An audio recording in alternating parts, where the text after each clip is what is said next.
खुलुमबाय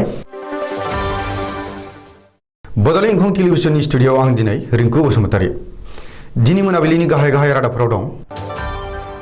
जों मेङाखै आरो मेंनायबो नङा का आन्दोलनखौ जागायफिनगोन बुंदों समुज्जल कुमार भट्टाचार्य। प्रतिमा देवी कलिताया 12 घन्टा सानस्रिना जारिमिन सोरजिदों।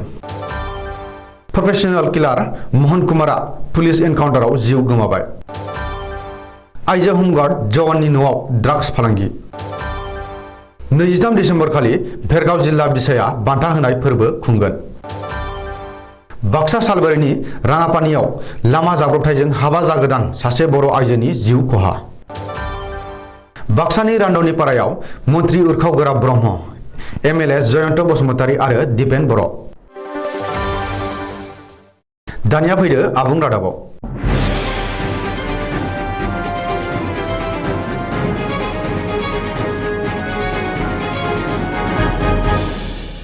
जों मेङाखै आरो मेंनायबो नङा का आन्दोलनखौ थाबैनो जागायफिनगोन काखौ गनायना लानो हानाय नङा बे बाथ्राखौ बुंदों आसुनि गाहाय बोसोनगिरि डक्टर समुज्जल कुमार भट्टाचार्यआ। का हेंथा सोमावसारनायनि बावसोमनायखौ जों ओरैनो थांगारहोआ। दाय गैयै सरासनस्रा सुबुंखौ बुथारग्रा पुलिसखौ सोरखारा उदाङै बेरायहोगासिनो दं। बेयो अयनाय जादों। सोरनि हाथियारनिफ्राय ओंखारनाय गुलिजों जिउ गोमादोंमोन बेखौ नायबिजिरब्ला गासैबो सोराङाव फैगोन होननानै का आन्दोलनाव मुंख्लं जानायफोरनो दिनै बिबार बावनाय हाबाफारियाव बाहागो लानानै डक्टर समुज्जल कुमार भट्टाचार्यआ बुंदों। बबेखानि आथिखाल सोरखारनि समाव फरायसुलिया खन्थाइ लिरोब्ला जोबथेसालियाव सोयो। सा सानजा ओनसोलनि मोन 7 रायजोफोरा जोंजों लोगोसे खौसेयै थागोन। आनजाद आरो लकडाउननि थाखाय का आन्दोलनखौ दोनथ'नो गोनां जादोंमोन नाथाय आन्दोलना जागायफिनगोन होननानै आसुनि गाहाय बोसोनगिरि डक्टर समुज्जल कुमार भट्टाचार्यआ रोखायै बुंदों। मख'नो गोनांदि संबिजिदारि रैखाथि कवचखौ जोंनो नांथारगौ। का आन्दोलननि मुंख्लं आरो सैनांनाय नखरफोरजों लोगोसे अरायबो गसंफागोन होननानैबो डक्टर समुज्जल कुमार भट्टाचार्यआ बुंदों। सानस्रिनाय फोरोंगिरि एबा कच प्रतिमा देवी कलिताया सानस्रिनायाव मोनसे गोदान जारिमिन सोरजिबाय। लान्थ्रियै 12 घन्टा सानस्रिना गोदान जारिमिन सोरजिदों प्रतिमा देवी कलिताया। रिपर्ट बायदिब्ला मैया रबिबारखालि फुंनि 6 रिंगानिफ्राय मोनाबिलि 6 रिंगासिम लान्थ्रियै 12 घन्टा सानस्रिनानै बे जारिमिनखौ सोरजिदों प्रतिमा देवी कलिताया। बेजों लोगोसे प्रतिमा देवीया 40 बोसोर बैसोनि गिबिसिन आइजो सानस्रिग्रा महरै हादरारि थाखोआव मुं आर्जिनो हादों आरो आसाम बुक अफ रेकर्डजों लोगोसे भारत बुक अफ रेकर्डआव गावनि मुंखौ सोसननो हादों।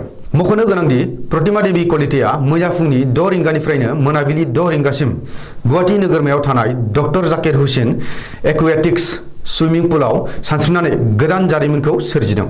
रिपर्ट बायदिब्ला फैगौ 2024 मायथाइयाव बुरलुंबुथुर दैमाखौ सानस्रिना बारनो नाजागोन होननानै सानस्रिनायाव गोदान जारिमिन सोरजिनाय प्रतिमा देवी कलिताया बुंथिदों आरो गावनि सिमांखौ फोरमायदों। रायजोआव फिन पुलिसनि एनकाउन्टार। थांनाय हराव पुलिस बिफाना लामदिंआव एनकाउन्टार खालामदों। पुलिसनि बे एनकाउन्टाराव बिहारनि सासे प्रोफेशनेल किलार आरो लामदिंआव रेलवे बिफाननि सासे बारग' मावफारियाखौ गुलि गावनाय जाथायनि दायनिगिरि मोहन कुमारा जिउ गोमादों। लामदिंआव गुलि गावना आसामनिफ्राय खारखोमा लांनो नाजानाय मोहन कुमारखौ रबिबारखालि निउ बङाइगाव रेल स्टेशनाव गंसे रेलगारिनिफ्राय हमनो हादोंमोन। लामदिंआव गुलि गावनायाव बाहायनायनि उनाव दोनखुमाना दोननाय हाथियारखौ दिन्थिनो लांनाय समावनो मोहन कुमारखौ पुलिसआ एनकाउन्टार खालामदों। रिपर्ट बायदिब्ला आखाइजों बानायनाय गंसे हाथियारखौ पुलिसनो दिन्थिना होनायनि उनाव मोहन कुमारा बेयावनो दोनखुमाना दोननाय गंसे .32 पिस्तलखौ दिहुनना पुलिसखौ गुलि गावदोंमोन। नाथाय मोहन कुमारा गावनाय गरनै गुलिया पुलिसनि गारियावसो नांहैयो। बेनि उनावनो लामदिं पुलिसआ मोहन कुमारखौ थांखिना गुलि गावो आरो बे जाथायाव मोहन कुमारा गोब्राब जखम जायो। उननि समाव मोहन कुमारखौ देहा फाहामसालियाव थिसननाय जादोंमोनब्लाबो डक्टरा मोहन कुमारखौ थैबाय होनना फोसावो। बबेखानि पुलिस बिफाना जाथायसालिनिफ्राय आखाइजों बानायनाय गंसे हाथियार आरो गंसे .32 पिस्तलखौ बोखांनो हादों होननानैबो सुलुङाव फोरमायदों। बरपेटा जिल्लायाव आइजो हमगार्ड जवाननि न'आव आयेन बेरेखा ड्राग्स फालांगि। आइजो हमगार्ड जवाननि न'आव पुलिसआ सिग्रोमनानै 35 ग्राम ब्राउन सुगारजों लोगोसे नोगोद 75,000 रां बोखांनो हादों। मिथिनो हानाय बायदिब्ला बरपेटा जिल्लानि करेरतलायाव थानाय आइजो हमगार्ड जवान मीरा दासनि न'आव पुलिसा सिग्रोमनानै 35 ग्राम ब्राउन सुगार आरो नोगोद 70,000 रां बोखांनो हादों। बे जाथायजों लोब्बा लाना आइजो हमगार्ड जवान मीरा दासजों लोगोसे बिनि बिहामजो हिमाश्री दास आरो हिमांशु दास मुंनि गुबुन सासे सुबुंखौ हमनो हादों। मख'नो गोनांदि हमगार्ड जवान मीरा दासनि डिउटिया बरपेटा मेडिकेल कलेज आरो देहा फाहामसालियाव। बेबादि आयेन बेरेखा ड्राग्स फालांगि खालामनाय जाथायाव मीरा दासनि फिसाज्लाया लोब्बा दं होननानै पुलिस सुलुङाव फोरमायदों। ओरैहाय गावनि न'आव पुलिस अपारेशन खालामनायनि बागै खौरां मोननाय लोगो लोगो मीरा दासनि फिसाज्लाया न'निफ्राय खारखोमालाङो होननानै मिथिनो हादों। बर' सिने आर्टिस्ट एसोसिएशन भेरगाव जिल्लानि बानजायनायाव भेरगावनि बड'फा फोथाराव फैगौ 23 डिसेम्बर खालाराव सानसेनि मेहेरगोनां बायदि हाबाफारिजों गिबि एवार्ड फेस्टिवल एबा बान्था राननाय हाबाफारि खुंगोन। बेनि थाखाय भेरगाव जिल्ला बर' सिने आर्टिस्ट एसोसिएशना गोख्रों लाहार फाहार खालामगासिनो दं।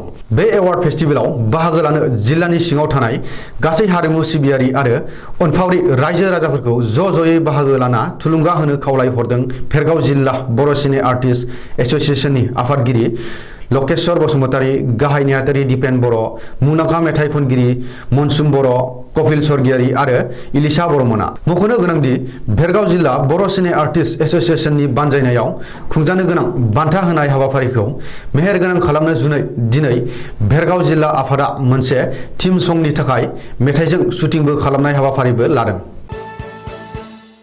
बाक्सा जिल्लानि सालबारि महकुमा राङापानियाव रबिबार खालि मोनाबिलिनि 7 रिंगासो समाव न'फारसे फिसायजों थांबाय थानाय समाव हरखाब लामानि जाब्रबथायाव जिउ खोमानाङो कनिका बर'आ। 127 राजा लामायाव बे गिख्रंथाव जाथाया जादों। AS01 DY 5295 नम्बरनि मारुति एल्ट' आरो AS15 S3068 नम्बरनि गारिनि गेजेराव मोखांजों मोखां हरखाब सौग्रावलायनायाव जायगायावनो जिउ गोमायो आइजोआ। थैनाय हाबा जागोदान बर' आइजोआ लक्षी बाजार रान्दनि पारानि कनिका बर'। बियो दुलाराय बर' फरायसा आफादनि सासे सांग्रां आरो गोख्रों बिबानगिरिमोन आरो आथिखालाव मिरु दुलाराय बर' फरायसा आफादनि लोगो हारिमु नेहाथारि महरै बिबान लानानै खामानि मावबोगासिनोमोन। बिथाङा सासे हारि अनसुलि राफोद सानस्रिनि सुबुंजों लोगोसे गंसे गोजौ फरायसालिनि फोरोंगिरिबोमोन आरो कनिका बर'आ थांनाय 23 नभेम्बरावसो जुलि जादोंमोन। बे जाथायखौ लानानै राङापानियाव दुंहाव थासारि सोमजिदों। बेनि उनाव रायजोआ अर सावनानै होयो एसप्रेस' गारिखौ। बेनि उनाव लोगो लोगो जाथाय जानाय जायगायाव बाक्सानि एसपि राजेन सिंह, सिमला पुलिस आरो CRPF हानजाया नुजाथि होयो आरो अर सावनानै होनाय एसप्रेस' गारिखौ दै सारनानै खोमोर होयो।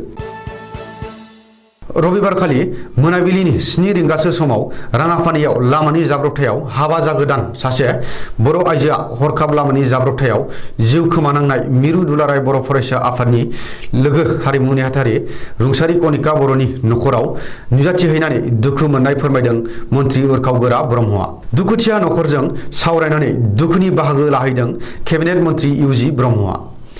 बे जाब्रबथायखौ सोमजिहोनाय दायनिगिरिखौ गोख्रों साजा होनायनि दाबि खालामनायजों लोगोसे सोरखारनि मथे मोननो गोनां गासै सुबिदा खालामना होनांगौ होननानै बुंदों मन्त्रि ब्रह्मआ। बेनि अनगायैबो दुलाराय बर' फरायसा आफादनि आफादगिरि दिपेन बर'आ बे जाथायखौ मिथिखानानैसो मावदों आरो दायनिगिरिखौ गोख्रों साजा होनांगौ होननानै खौरांगिरिनि सिगाङाव फोरमायदों। मख'नो गोनांदि कनिका बर'आ थांनाय 23 नभेम्बरावसो जुलि जागोदानमोन हांगामा बर'जों। गावनि हाबानि उनाव गासैबो हाबानि नेमखान्थिखौ मावफुंजोबनो हायैयावनो एबा गासै मावनांगौ नेमखान्थिफोरखौ जोबस्लाबैयावनो मैया 127 नं राजा लामानि राङापानिनि लामायाव जानाय हरखाब लामानि जाब्रबथायाव अबथिरा जिउ खोमानो गोनां जायो कनिका बर'आ।